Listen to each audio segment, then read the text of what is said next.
back to, I believe it's part 14, but it will say that, we'll say the right part in the title page up above. Anyway, and we're continuing here with issue number 134 of the Transformers Marvel UK G1 comic, way back the 10th of October 1987. And as you can see, it's a fantastic cover, this one. This is, of course, continuing the Headhunt storyline. Part 2, in fact, where we see exactly what happened at the end of the last issue. Was it really the shocking conclusion that we all thought, maybe that Rodimus Prime was destroyed? Of course not. It was, of course, Cyclonus and Scourge sneaking up on Death's Head there and blasting him in the back. As we get a nice little what happened before little sequence. Scourge shot him because of what he had, well, he had basically blown him apart before, way back in, I believe it was Wanted Galvatron, Dead or Alive. But some great artwork here by Jeff Senior.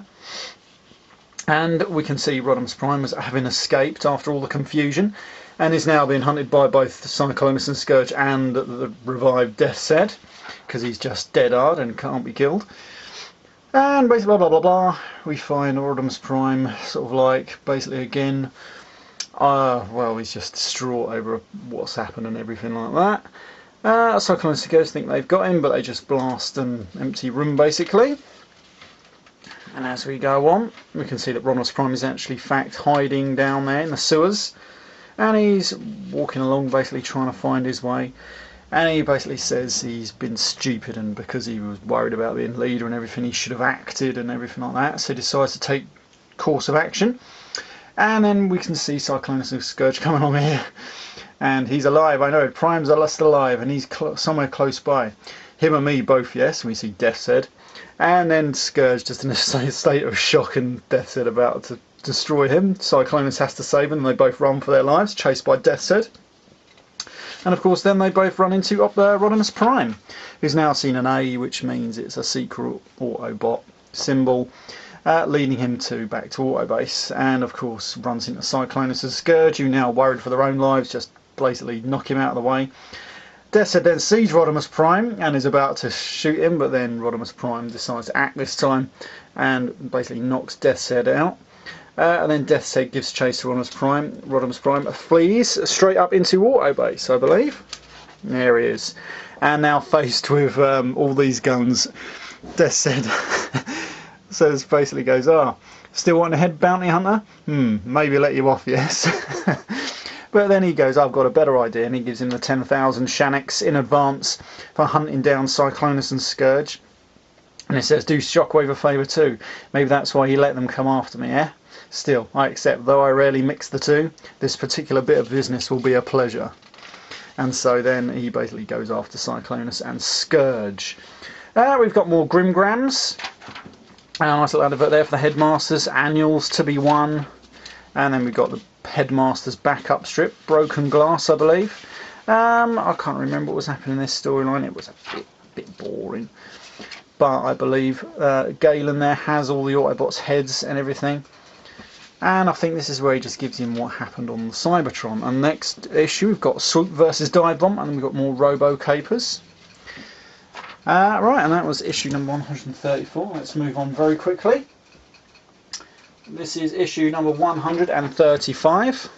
Oh, where are we? There we are. And this is Swoop vs Dive Bomb.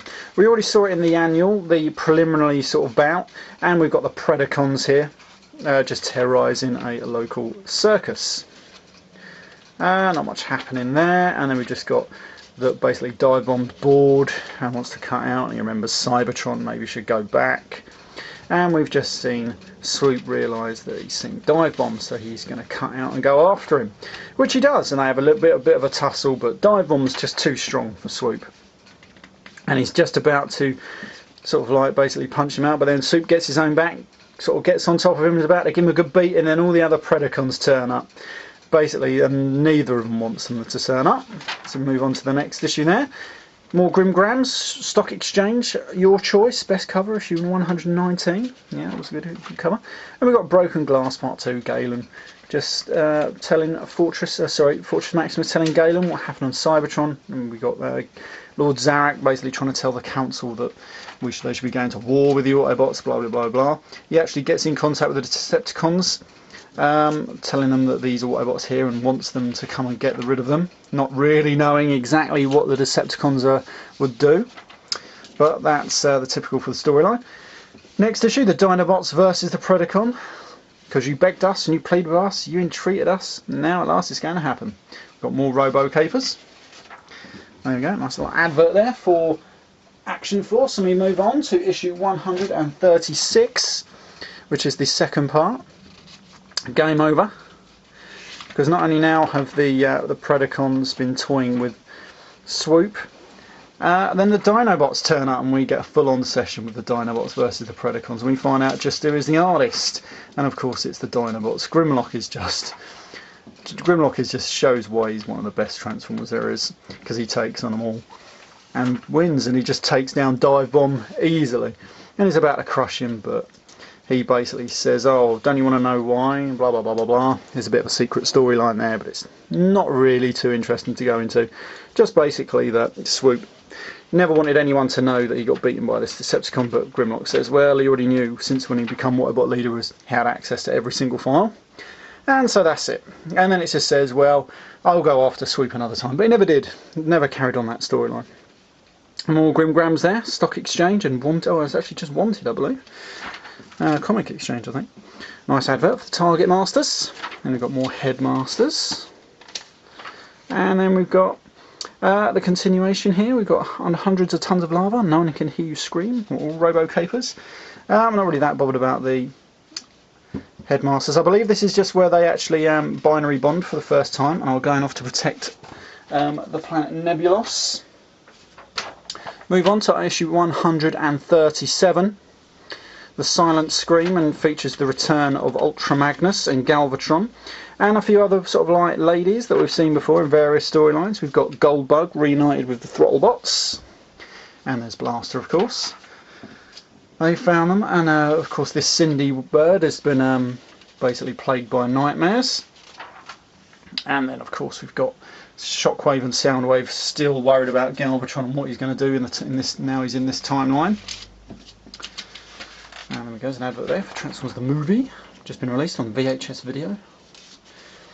And so Shockwave and Soundwave sends in the Combaticons to destroy them before they get there. And are confronted by the Throttlebots and Cindy and someone else. Can't remember this storyline too much, but it shows that the Throttlebots aren't going to do nothing. They're going to let basically the Combaticons destroy Galvatron and Ultra Magnus along with him, because it's the greater good.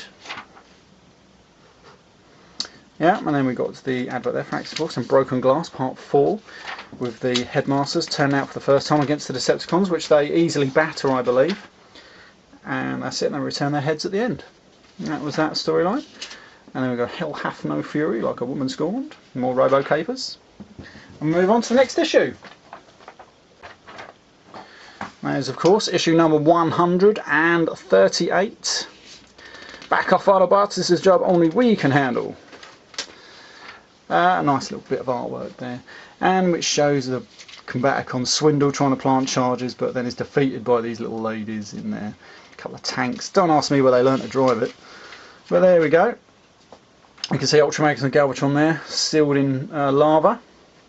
But here's the Decepticons with the Combaticons, and basically they're going to. And I think the Throttlebots then decide to actually, yeah, we should be helping them. But anyway.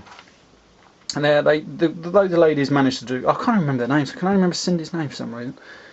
And basically that's it. But then there's a massive explosion, sort of like crumbles a bit of the lava around them. And that's it.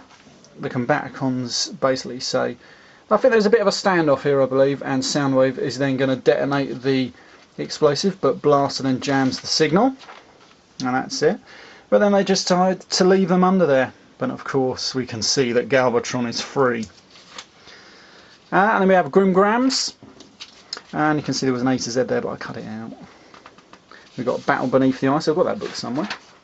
And we've got another part of the Headmasters. This is the first appearance of the Terracons and Computron. And then Scorponok has captured some of the evil leaders like Zarak and Monzo and whoever. And that's about it. And then I believe they are going to binary bond with them for some reason. Don't really give a reason other than, oh, I think I'll share a bit of my power with you. Don't think it would happen, really. Right, so we're going to move on to the next issue, which is number 139. Here we go. Can't remember if this is... Oh, this is back to the US strip now. Used Autobots, and it's got the Combaticons going after the Throttlebots. There we go. Let me just get comfortable down here. It's a bit hard. There we go. And we got on the information on the transformation, we've got unlock a prize. 10 Dragon Lock puzzles to be won. Yeah, and it's these US strips got a little bit inane, really, and I don't know why. It was just, I don't know. It's hard to explain. But anyway, we've got Rat coming after both sets of Autobots and Decepticons. Yeah, I can't even remember why they're coming after. Why the Combaticons are after Blaster and Thingy Bob. I think it's because they know they're wanted by the Autobots as well, so they thought, well, let's destroy them for some reason. As you can see, they've Grimlock's now got an Edron Cube converter or something. But he sends the Protectobots because he's located Goldbug and whatever, and he wants them brought in. Yeah, it's a bit silly, really. But there we go. Nothing really much happening at the moment. As far as I remember, it's a bit of a dull storyline, but this fella is selling old cars and they're hiding out there, blah, blah, blah, blah, blah. Grimgrams. We've got Thundercats and another A to Z that was there, but I'll cut that out. And this is where I believe Scorponok is going to say, I'll share some of my power with you. And so makes them much more, perhaps, even daughters. You'll forget them, basically, with all that power. And that's it, and we've just got the next issue, and we've got more Action Force. So here we go, we've got number issue 140. Getting a shot there. Nice picture of Swindle. And it just carries on with this storyline, where it's going to end up with the Combaticons against the Protectobots in the middle of this scrapyard, basically, as you can see. That's what the American comics seem to love to do. It used to pit like same sort of equalised people against each other. Like you would always have the aerial bots against the the Stunticons, and then the Protectobots against the Combaticons and what have you. In fairly mundane stories, really, which was really unfortunate. But there we go. Yeah. Anyway, let's carry on. Oh, it's a nice. I like this one. That was a nice spread out poster of the Target Masters there, of the advert. That's pretty cool. Forgot about that. Anyway, there we go. It carries on now, and then the Protectobots see off the Combaticons, and then you can see his little the check for $300,000. And then for some reason it just disintegrated. I think Old Blast had done that somehow. But then the Protectobots save them, and they are going to take them to Grimlock for trial and execution. Pathetic. Absolutely fucking pathetic.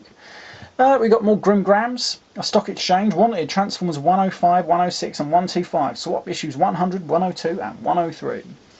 I wonder if anybody really ever did. But there we go. We've got Love and Steel Part 3. With Galen now torn between being binary bonded to Fortress Maximus and his betrothed, well, I suppose, girlfriend. And then we've got the Autobots going off to see the Decepticons, but the Decepticons, they find out that they've now got Headmaster partners too, and are much more powerful than before. And now this is where they find out that Nebulos is going to become a battleground, and by the end of it, they realise they've got to leave. Even Zarak realises he's got to leave, because even though he binary bonded to Scorponok and he's evil, kind of. He never really sees himself as evil, but he realises that he's got to leave the planet because he can't give up the power of Scorponok, and so he has to leave it just to protect his own planet, which was fair play to him, really. And then we've got another US story called Child's Play, which was introducing a load of little children. Yeah, and so we've got the Protectobot convoy taking Blaster and Goldbug. I think, or it might just be Blaster. I don't think they've got Goldbug at this time. Oh dear. And anyway, we've got the Combaticons a bit miffed about the last battle, so they're going to basically try and ambush them. I think, something like that anyway. Believe me, it's not terribly interesting. And we just go for it. As you can see, the Combaticons combine into Bruticus and try and blast the Autobots, forcing them to transform into a Defensor, like I said, just where you'd have people of equal against other equalled things. And so we got Grimgrams. We got another advert for. It looks a great looking jet. Got to remember. We got Telltales, Decepticon Hideout, I've got that somewhere. And we got Love and Steel Part 4. As you can see, we got the Decepticons beating the Autobots. I'm now going to hold them prisoner, and Zarek is hailed as the great hero, defeating the traitors Galen. Alright, and so we're on to the last issue of this review, which is number 142. I love that. I remember this cover when I got this as a kid. Great little cover.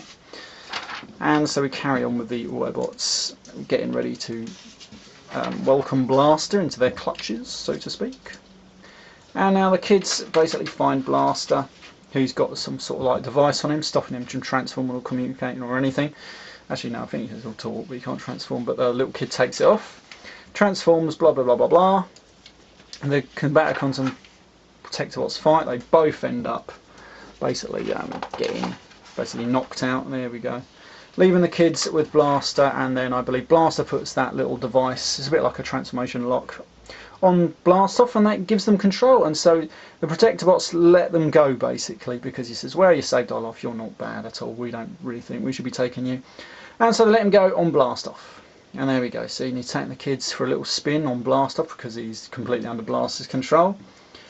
Little does they know, as far as I remember, they're being pursued by the Ark, which is now in space after being repaired by Grimlock and Wheeljack. So we got Grimgrams, and we got the last part of Headmasters in it. Well, actually, no, it's the last part of the American comic, but it's split into 4 parts. Brothers in Arms, and basically just features more of the same. With the Autobots don't know what to do now, or the other Headmaster people have been captured. So I think that's where they create the Target Masters, because we can see Pinpointer there. Well, sorry, all the other fellas. Anyway, so then we've got Deep Space Trouble for the next issue, Robo Capers. Right, it's been Graham, the Collector 75, and I'll see you all next time in part 15. Bye for now.